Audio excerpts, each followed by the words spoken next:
If you're anything like me, then you procrastinate. A lot. You procrastinate doing your work, you procrastinate meal prepping, and perhaps most importantly, you procrastinate going to the gym. Now, I used to beat myself up about this and I would think that I was lazy or worthless or unmotivated. When I started to realize that it was actually just simple brain chemistry and I could hack into this to not only make myself want to go to the gym, but perform even better than I had the time before.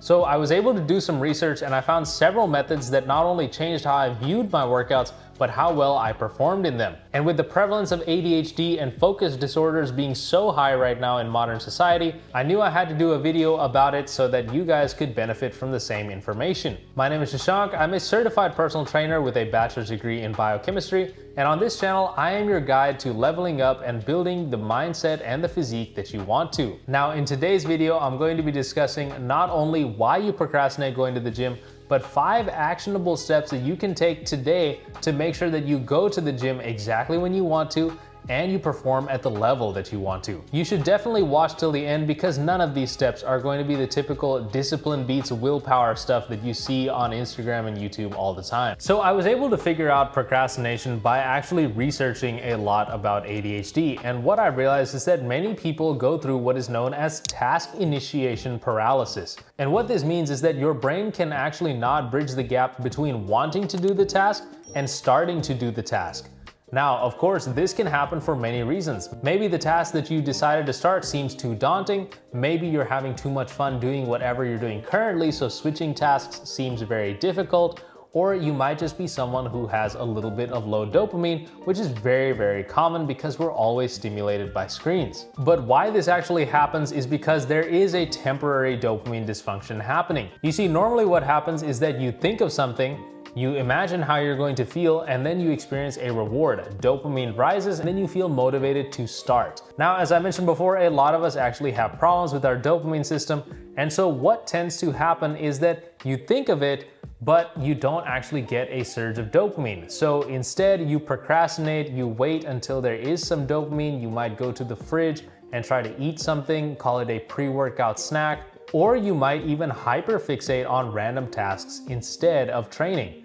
Cleaning your room never looked so good until you realized that you had a 30-minute elliptical session that you had to go to, right? You might call yourself weak, but the truth is you're not lazy and you're not weak. You just need systems that are going to help you actually get to the gym instead of trying to willpower or discipline your way through everything. It's all just a big mind game, and when you know the rules, you can win this game. So now with that, let's get into the tricks that I've started using.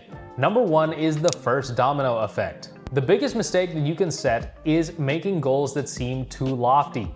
You might tell yourself, I'm going to go to the gym and I'm going to hit a huge leg day. And that is a daunting task. Your brain considers that to be a large expenditure. You might be sitting at home, you might be on your laptop, you're cozy, and there is no dopamine coming from that because that is a lot of work that you have to do in order to get the reward. So what can happen is that your brain will see that and it will freeze. You will be unable to do the task. So what you have to do is to trigger the first domino effect. So set a small goal, so small that your brain can actually not rebel against it. Instead of saying, I'm going to go to the gym, it can literally be, I'm going to walk to the door. I am going to get in my car. I am going to put my shoes on. Something that seems so small that you would be disappointed in yourself as a human being if you could not accomplish. What this does is it actually shrinks a mountainous task into a pebble, and your brain gets a dopamine hit because it was able to accomplish one of these small tasks. You feel like you accomplished something and therefore a reward pathway has been activated. Now there's an interesting effect called the Zygarnik effect, which states that your brain basically keeps open tasks on loop the entire time. It's the reason why if you stop a song mid-song, then your brain will keep replaying that over and over again. It wants you to finish. So if you actually start with a small task and it's part of this routine, then you will want to continue the rest of the routine automatically. If you got the little dopamine hit from putting on your shoes or getting in the car, then you will want to go to the gym. You will want to continue those steps till the pathway is completed. I have found personally that once I started doing this, I don't miss a single workout. Every time, it's like once I pick up one single weight or I do one rep, I can't stop. I get there and I'm like, this is the routine. I will not stop until I've done my weights, I've done my cardio. And it has made me exceptionally productive and really helped me take my fitness to the next level. Now, real quick, if you are trying to get in the gym, get the best physique of your life, and level up your mindset at the same time, but you don't know what to do, then I highly suggest that you check out the Osiris Protocol. This is the program that has allowed me to rebuild my body and my mindset from the ground up after complete burnout mentally and physically. It includes modules on training that won't exhaust you, nutrition that will build you up instead of focusing on just calories in, calories out, and even content on how to manage procrastination, analysis paralysis, or any other obstacle that you might encounter on your gym journey. So the link for that is in the description below. If you want a more personalized approach, I do offer one-on-one coaching, and the link for that is in the description below as well.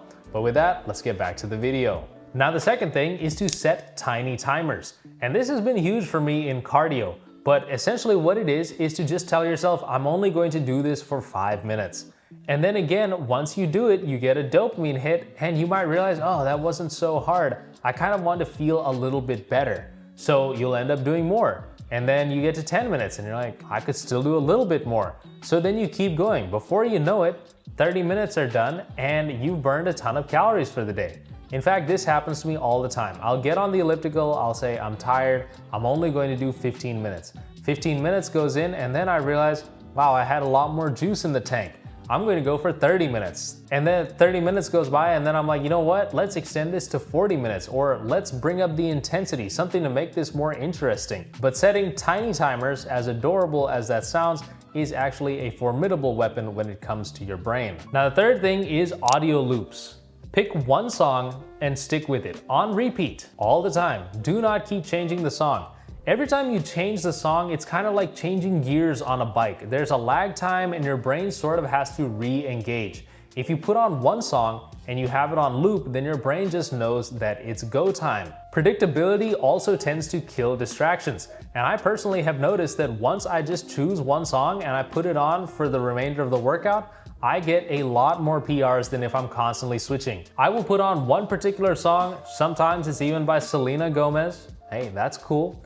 And I will listen to it the entire workout. And my workouts are so productive because subconsciously there is no processing power being diverted to figuring out what part of the song is coming next, what the lyrics are. All of my processing goes straight towards the workout, how much effort I'm putting out, what exercises I'm doing, and it keeps me motivated. It doesn't get me out of the zone. I find that if I switch up the song, then there's more of a chance that I'll get out of the zone and I'll want to stop working out. And the fourth thing is to keep your training interesting. If you are going there and you are one of those people who thinks that they need to do 6 sets of squats and you're just going to sit there, like take 5 minutes of rest between each set of squats, then your workout is going to be very hard to stick to because that is a lot of boredom and a lot of downtime between each of those sets. Not only that, but you don't actually need to work out that long. You don't need to do that many sets and you don't need that much rest time.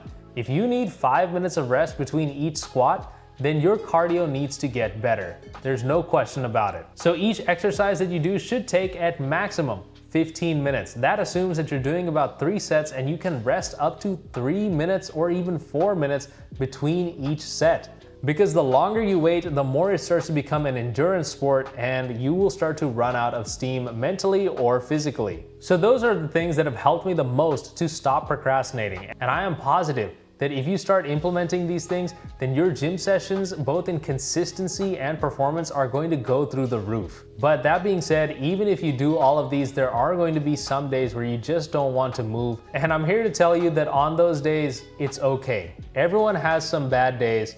There are some days where you don't want to move. There are some days where you're injured and you won't lose your progress in one day. The tips here are to make sure that you are good the majority of the time and progressing so that those days are fewer and far in between and won't hinder your progress. Hopefully you enjoyed this video. Make sure to like, subscribe, and hit the bell button so you can stay up to date when I post new content.